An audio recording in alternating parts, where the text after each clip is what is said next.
Hey tea heads, this is Don from Mayleaf. I'm joined by my sister Lee. She's here from Australia. You may have seen some videos before. We've done some tasting videos with chocolate cake. Do you remember that? A few years ago. And cheese. Yeah. She's like my partner in crime with food. We talk food all the time.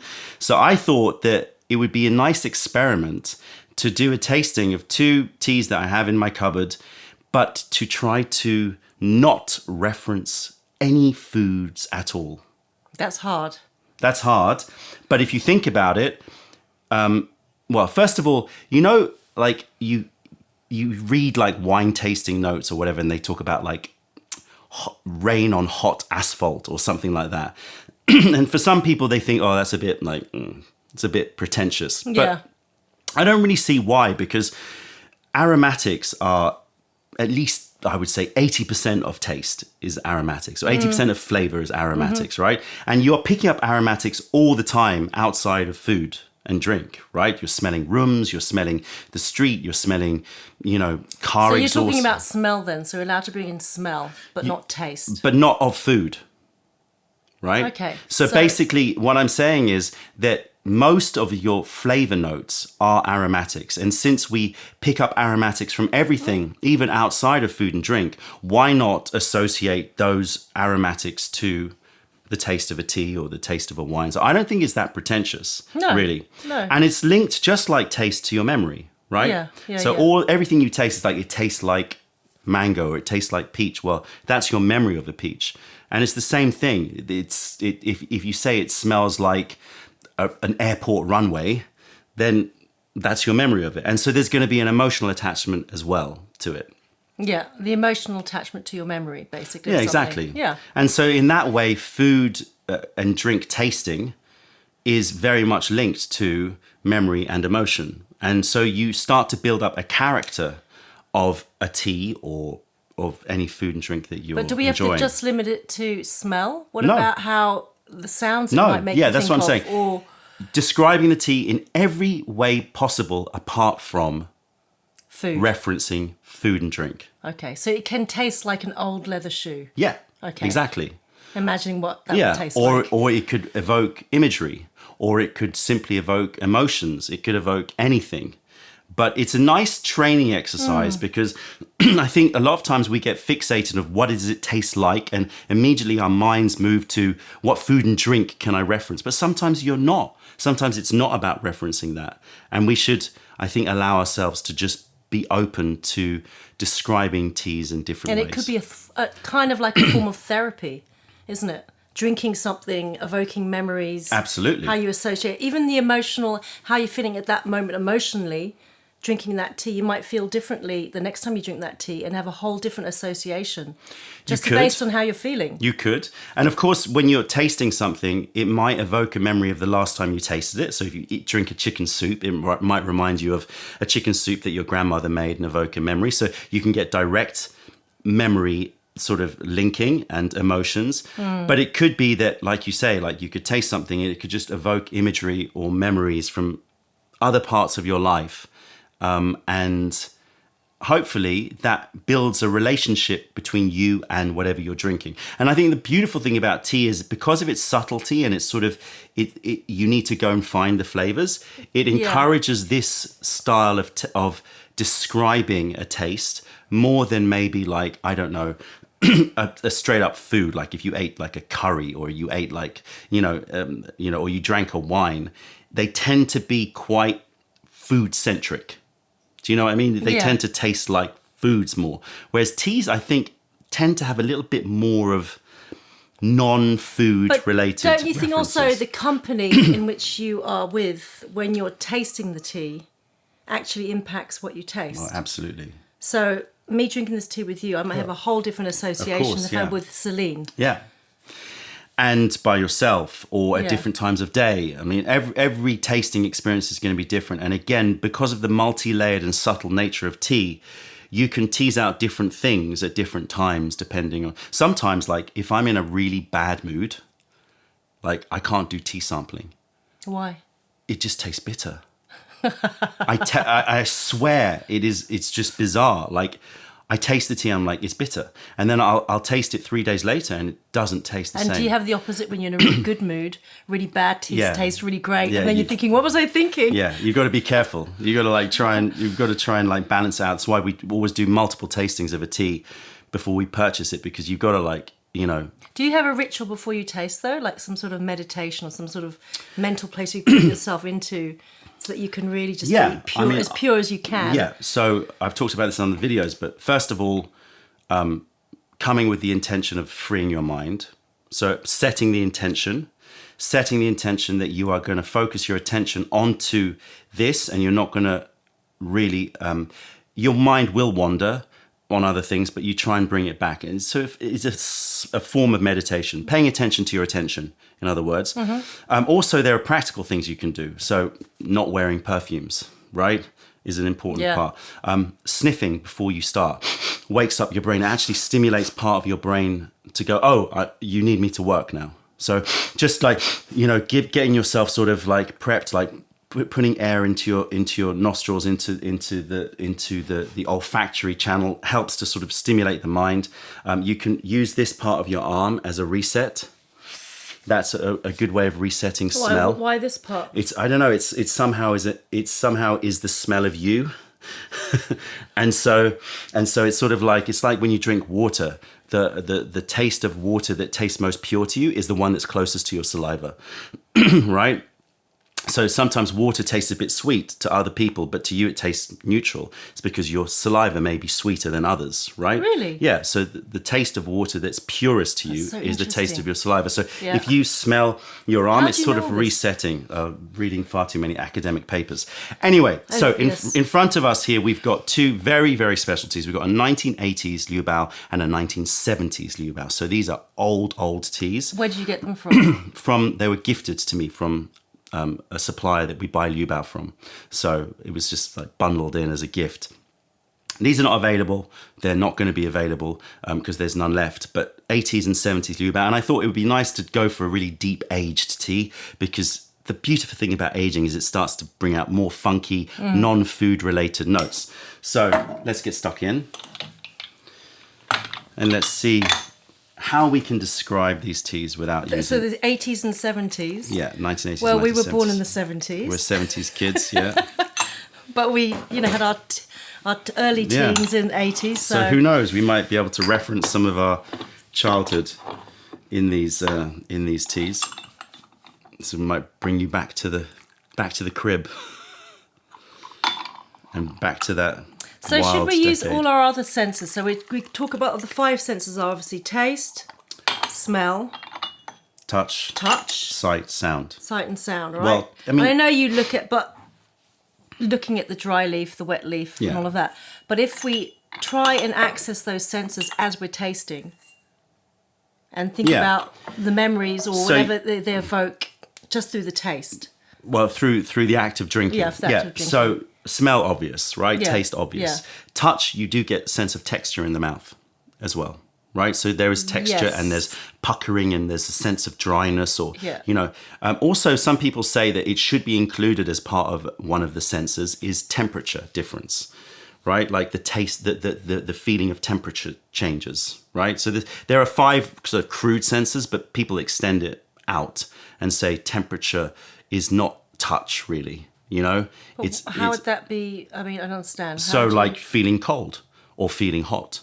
Like why? But how descriptive can you get with that? Well, you can. You can say my mouth feels like minty cool, right? Okay.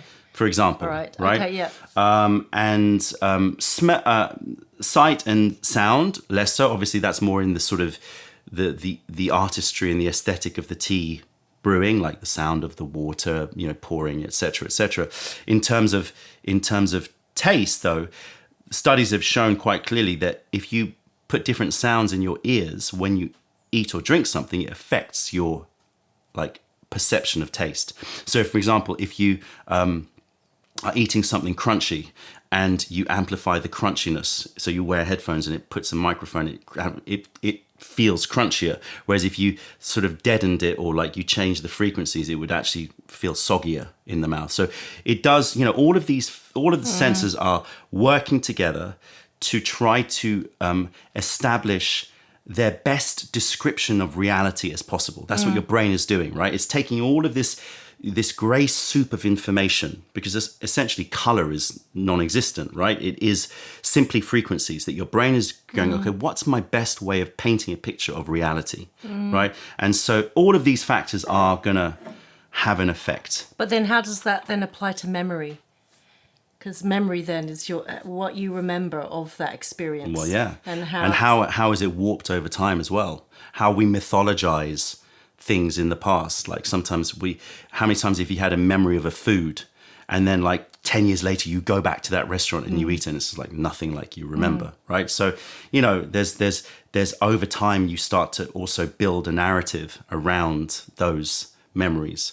So it's just a fascinating thing to sort of try to pass out. Okay, let's start with the 80s. So you can have a sniff of that. No food or drink references. You can do anything else, be as... Oh, God, it's hard. Which is the 80s? This is the 80s. I thought we'd start with the 80s. Old vinyl? You used to love all your records and your DJing. Yeah, I'm surrounded by vinyl. Vinyl or the smell of, when you go to a swimming pool and you blow up those little rubber dinghies or things like that, that vinyl smell I used to love as well. Tent, the smell of tent. Yeah, tent. It's going down that whole sort of rubber tent, vinyl. Wellington boots. Yeah. Those just rubber Wellington boots. There is a slight earthy note to it, I think, as well. It's hard. I want to say food notes, but I'm not going to. Yeah. There is an earthy note, but that's, I think that's cheating a bit earthy, isn't it? No, you don't eat earth. Well, maybe as a kid. I don't know. You grow food in earth. Yeah, but, Okay. It's hard. I would definitely go down the vinyl sort of Wellington boots, rubber tent. I mean, we're going down 80s, basically, our childhood. Yeah, camping, and wet, rainy camping, boots, soggy boots. And school stairways and halls. Now you're really going there. Like the wood of it's sort of like old desks, those old desks with inkwells. Exactly. Inkwells and old desks. Okay, let's see how the 70s. Okay.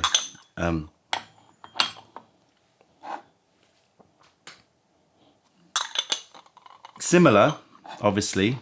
It feels a bit lighter, this one. Yeah, I was going to say it feels a bit fresher. So I'm getting... I feel like outside in the woods. Yeah. Riding a bike out in the woods. Remember we used to have those BMX bikes and ride around. That sort of biking in the woods after a wet day. So everything's a bit damp. Yeah. Damp forest. Definitely. It's got damp forest. I also get... Yeah, there's obviously leaves. But I also get like pencil shavings. It's quite fun actually to do this. Oh. Yeah, what kind of like lead pencil shavings? Yeah, like a proper I think it's cedar wood, like sort of. So it's a little bit piney, but it is. And not coloured pencils. No. Don't you think it's got to be like straight up HB? Yes. Basically, school. We're going back to school. We're back to school. Yeah, pencil shavings. Basically, the woods. It's forms of wood. Yeah, wood forms and leaves of wood and leaves. And this one more vinyl. That one's got more rubber. This one's got more. Yeah. Did you want to show the leaf to the? We can, but they would have seen it already in another shot.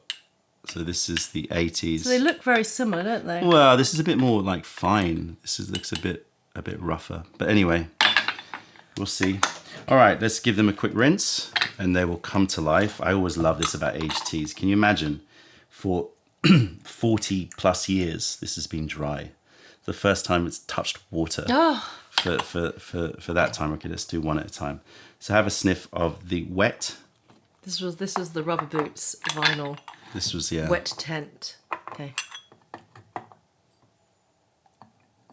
Oh, it's very funky. Oh, it smells like. There's rubber boots, but they're wet inside. Ooh. Not nice. Yeah, it's like a soggy boots. socks. But is it a nice smell, Yeah, or is it not a nice smell? I'm trying to. Yeah, it's maybe in its familiarity. Yeah, exactly. But that's kind of. I feel like there's also something. Oh, I'm not allowed to say food, am I? Oh, No. I'm not going to go there. Yeah. Can you do smells? Oh no, you can't. You can't do smells of food. No, no. okay, all right. It's Okay, half. I'm getting. I was going to do it again. I was going to say. Yeah, I know. You're just going to hold that back. I wonder if you're thinking what I'm thinking. Not allowed. Not allowed. Like it's got a warm. It's got a warmer. It smells a bit of wool. Okay, like just straight up wool. You know what does when wool smell like? when wool, fresh wool, when wool on sweaters where it really smells like the wool. What is that? Because it's slightly wet, or is that? No, when wool actually smells like wool. I'm not sure I slightly know stinky. the wool smell. I mean, I guess sort of sheep. Yeah, sheep. Yeah. When you've got that smell of Let me explain it. It's not.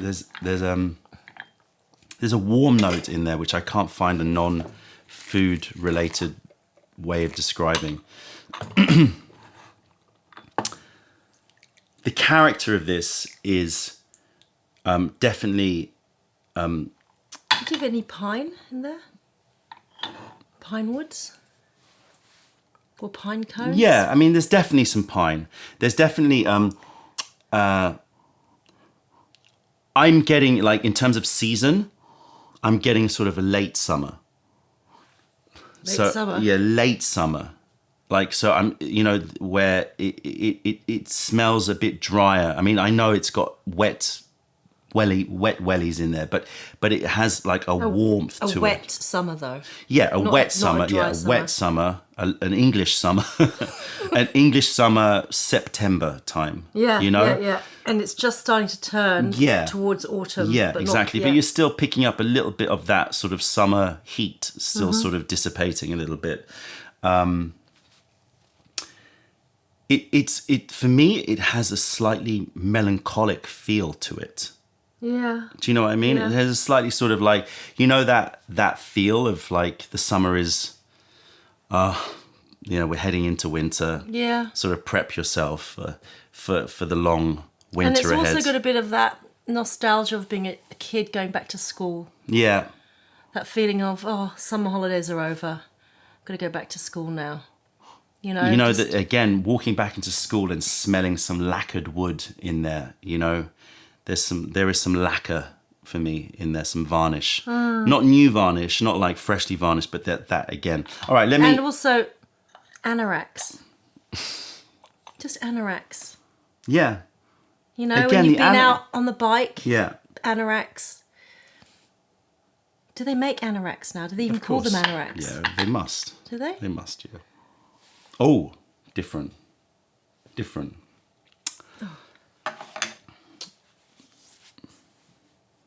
Try this at home. Try it. This one actually feels like I'm down in the cellar Yeah. and I've got no air. It's an airless cellar. An airless cellar. I love that. Can you imagine that on a tasting note? The taste of an airless cellar. Cobwebs. Right, so you're picking up more age. Yeah, cobwebs and insects around. Wood lice. I'm just You're going seeing down. those with you're seeing them I'm just curled going up, down. aren't you? You're seeing... There's a slight smell of fear in this. I smell fear. Confinement. You smell some sort of like horror movie where fear, it's like you're down in the confinement. crypt. There's something really creepy about that one. I know what you mean. I don't know if I want to go there. It kind of scares me, that too. I think I'll stay in this world. That's just far more... But you know where But you know what?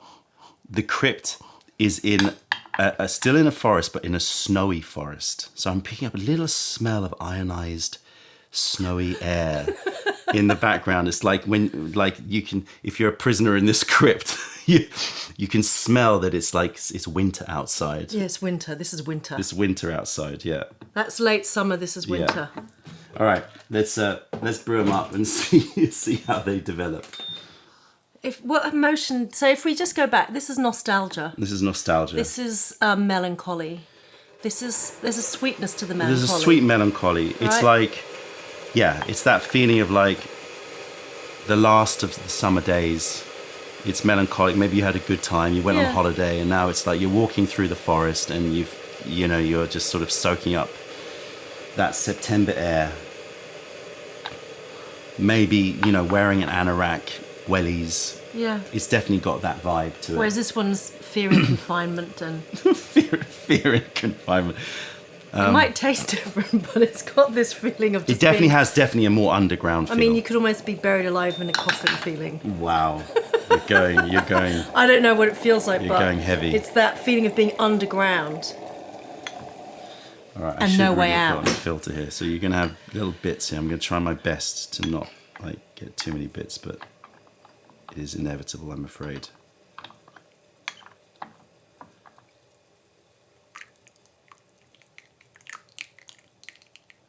Okay, 1980s Liu Bao. Here we go. Go for it. It's going to be hot.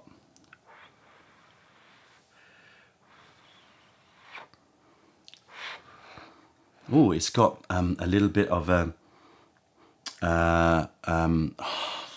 so frustrating to not say, but like I can say Chinese herbal apothecary. I can. Okay, that's all right. Okay, ingestible, but yes. Okay, a little bit of Oh, the vinyl's coming out, in my opinion. Vinyl, and I'm getting that lacquered antique wood. Yeah, lacquered antique wood, definitely. Oh my God, lacquered antique wood. What kind of wood? Let's go down the the rabbit hole then. It's dark. It's a dark wood. Would it? I know it's not for schools, but would it be like a teak? Something? Is that too posh for it? Yeah, I think it is. I think it's more aged mahogany. Yeah, mahogany, rosewood. I get. You know what it reminds me of? Uncle Danny, like those Chinese furniture, like the very lacquered. That he used to cover with the plastic. He used to cover with the plastic because he didn't want it to get dirty. It was like, why? Do you know what I mean? It reminds me of Uncle Danny's, like his sofas covered with plastic, and that wooden furniture covered with plastic, heavily lacquered. So it takes you back to Queens in the 80s. In the 80s. Flushing in the 80s. And also our grandmother cooking all those herbal brews. Yeah. I know, but I'm just saying, you brought up the herbal. It smells of her kitchen. Ooh, yeah, okay. Fair I'm enough. not saying it, I did not bring up a food. Okay, let's have one more taste of this. I quite like that. Yeah, it's nice. I have to say. I really like it. And it leaves my mouth with a sort of slightly zingy, tingly, sort of effervescent fizziness to it. Quite bright, actually. Yeah, surprisingly bright. And I guess it sort of associates with this whole nostalgia theme because we go to Uncle Danny's at the end of summer holidays. In August, usually, and it will be the end, and then we'd leave and there'll be that So it's like the taste of us having the summer holiday as kids in the 80s in Flushing. Yeah. And then coming back to London and having a bit of soggy, wet walk in the forest. Knowing that there's Monday morning coming up. And school's around the corner. Schools, yeah.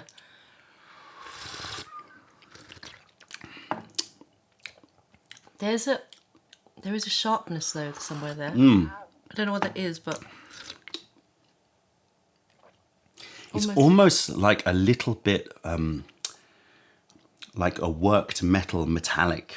Exactly. I was going to say a knife. Yeah, it's got a metallic sort of zing to it in there.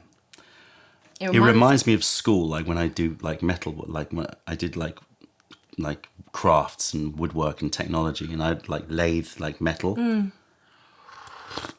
I was going to say it's just a sharp knife, a knife that's been sharpened. It's got quite a sharp texture to it. It's really nice, isn't it? Sharp yet smooth. Yeah. It's just strange, sharp and smooth together. Yeah. Very, very enjoyable. That's so good. It's taking me on a really nice memory journey. In fact, that's what's so nice about not relying on foods to describe it. Exactly. You actually have to tap in deeper inside yourself. Exactly. To find other... Exactly. And you'll build a closer relationship to the tea. Like when you see that on your shelf, you'll associate different kind of imagery to it rather than, oh, that's the one that tastes a bit nutty or whatever, you know? So I think it's actually a really nice sort of practice to do. And it goes back to the idea that if you drink it with someone else, you'll have a completely different experience because this is our shared childhood. So we both understand what Uncle Danny's heavily lacquered Chinese furniture covered in plastic is. Yeah, we get that immediately as a reference. Yeah, absolutely. If you drink it with somebody else, you're gonna learn a lot about them. That's what's so nice, is that by sharing tea, you're sharing yourself. It's a kind of lovely element of the tea drinking process. So it could be quite a nice exercise just to share tea with a stranger. Yeah. Someone you know absolutely nothing about. Yeah, and they just literally talk memories with you. And what's so lovely is that every culture is going to have their own, not just obviously every person's individual, but you can start to kind of bring some sort of cultural elements in. So it's almost sort of like a really interesting social experiment as well. It'd be interesting if we're like halfies, right? New York, Chinese, you know, so Swiss, it's going to be different. So culturally, it's interesting as well. Okay, so this is the 70s. Cheers, everybody. Cheers. This is my fear confinement one, wasn't it? Mm-hmm.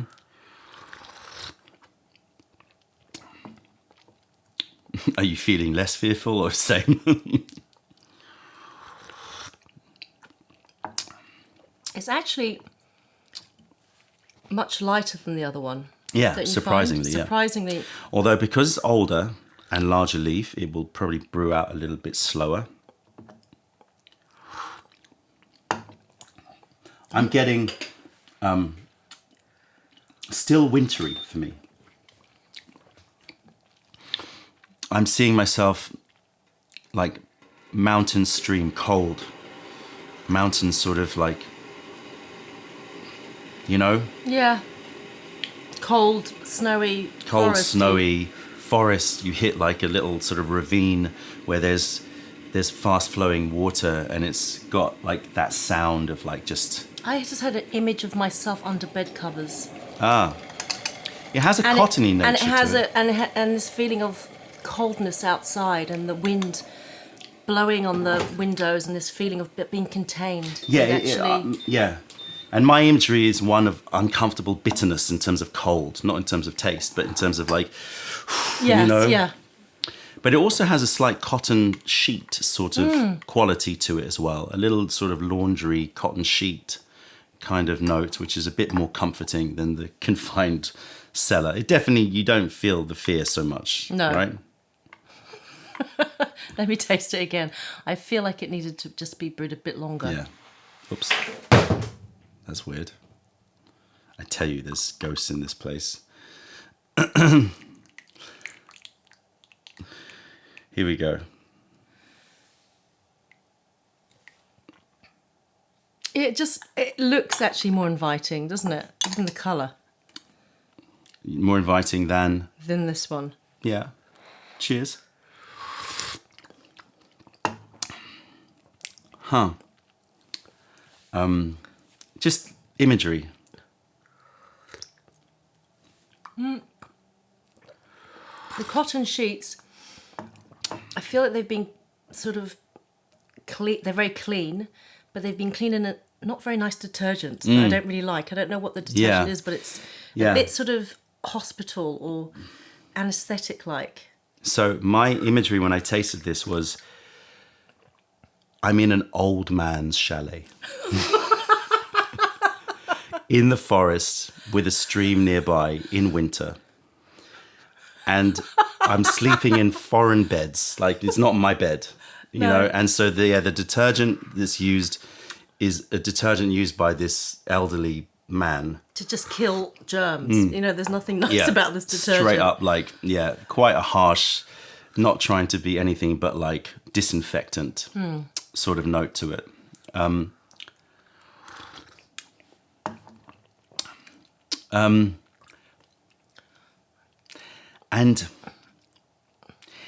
there's all sorts of, I want to say like stuffed animals or something. Like there's a little bit of a sort of wet fur. So basically the fear hasn't really gone. No, it's just something there's a bit of about it. Stockholm syndrome here. We're friends with we've elevated above the dungeon. Or do you feel that we are old in it? Don't depress me. That we're actually that feeling that we can't move around. Please don't. We're just enjoying what we can from our bed. Yeah, this is basically the taste of us after the apocalypse, living in a mountain chalet, like just getting old. So it hasn't really improved. That's the detergent that is just the state-owned detergent that's out there. It's like that's the one that you use. Everyone uses it. So what sense have we not used in just thinking about this? We haven't used touch.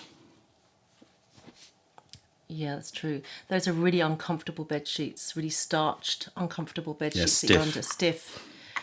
And you feel, they just feel hard on the skin. Yeah.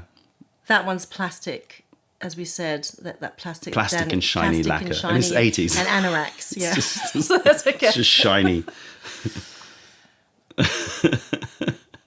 So which is your pick? I prefer that. Oh, definitely that one. But I don't mind this tea. I mean, I think it's still a good tea. It's just that in many ways, like if we had tasted it and just talked about food and drink, we probably wouldn't have built up such a strong reaction to it. But because we're sort of just letting our mind present us with imagery, we're sort of getting a stronger reaction to it. It'd be interesting to experiment and do the same teas with someone else, like Celine or someone, and just see what their reaction was. Yeah.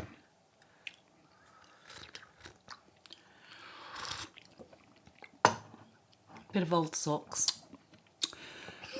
Bit of like piles of newspapers. Damp newspapers. Yeah, a bit of used for like insulation. God, it's really bleak. Where is this forest? Let's give it. What about Poconos or somewhere? Yeah, like that? I was going to say it's in the US again. Well, you know these scary horror scary, films like, where cabin fever or something weird happens. Yeah.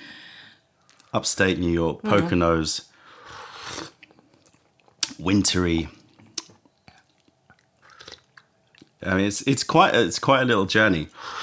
It's really evocative, and this was the one with the knife, wasn't it? No, it was the other one. Was the other one? No, it was the other one. Confusing. Yeah, now you're like, and there's a knife. Okay, we're going to brew up the 80s one more time, just to sort of bring us back to a more comforting sense of nostalgia. Can I just say something to you before? Arsenic. You don't know what arsenic tastes like. Just have a taste and think of arsenic. But it's association. It's in your You're head. associating it with It's those novels of people being poisoned with arsenic. Or suicide, it could be, you know. Oh my God. All right, You've gone so dark. It's like some... We should try doing this with some really delicious, fragrant green teas or something. And maybe we'll do that again. All right, so now we're back to the 80s. Let's see if it changes. Or if the bleakness sort of bleeds over. No. Oh, it's... Just before you swallow, before you taste, the finish in my mouth is very snowy, though. Furry, I was going to say. Okay. I mean, you're talking about texture. Yeah. I'm talking about more that there is a snowy freshness I'm still getting in the mouth. So I do get that winter. In terms of texture, I know. Yeah, I know. Yes, it is a snowy. Yeah. So maybe, Switzerland is kind of coming into it a little bit. That gives me a little bit more of like... It snows in the Poconos, I think. I know it does. I'm just trying to avoid the weird old man Kevin, which is either like a captor or myself as an old man.